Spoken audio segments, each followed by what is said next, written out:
Good afternoon everyone and thankfully আজকেরও কিন্তু আমার বাড়ির কাছে বৃষ্টি হচ্ছে। তো বৃষ্টির ওয়েদার মানেই ভালো রান্না, ভালোভাবে খাওয়া দাওয়া করা। তো দেখো আমি ফার্স্টে চিকেনটাকে এখানে ম্যারিনেট করে নিচ্ছি আদা রসুন দিয়ে, লঙ্কা, হলুদ গুঁড়ো, লবণ আর দিয়েছি এতে কিছুটা পরিমাণ সাদা তেল দিয়ে কিন্তু আর কিছুটা গরম মশলা দিয়ে আমি কিছুক্ষণ এটাকে ম্যারিনেট করে রেখে দিয়েছি। তারপরে দেখো এটাকে আমি কড়াইতে দিয়ে দিয়েছি। এটাকে আমি একটু শ্যালো ফ্রাই করব, অথবা তোমরা এটাকে হালকা বয়েলও করে নিতে পারো।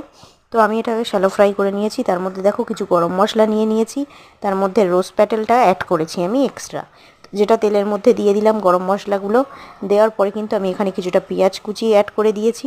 অ্যাড করে দেওয়ার পরেই কিন্তু পেঁয়াজটা হালকা হচ্ছে কিনা ব্রাউন কালার চলে আসলেই আমি এখানে চিকেনটাকে অ্যাড করে দেবো। আর কিছুক্ষণ কষানোর পরে কিন্তু আমি এর মধ্যে দেখো দিয়ে দিয়েছি কাজু, পোস্ত আর চারমগজ বাটা দিয়ে কিন্তু এটাকে আমি ভালোভাবে কষিয়ে নেব কিছুক্ষণ। তারপরেই এটা দেখো, এটা কিন্তু গরম জল যেটাকে আমি আলাদাভাবে রেখেছিলাম চিকেন স্টকের সাথেই, তো সেটা আমি এখানে অ্যাড করে দিচ্ছি। আর অ্যাড করে দিয়েছি এখানে কিছুটা পরিমাণ আবারও হলুদ গুঁড়ো, লঙ্কা গুঁড়ো দিয়ে কিন্তু এটাকে আমি ভালোভাবে কষিয়ে নিচ্ছি। নিয়ে কিছুটা গরম জল দিয়ে এটাকে আমি কিন্তু ভালোভাবে কুক করে নেব।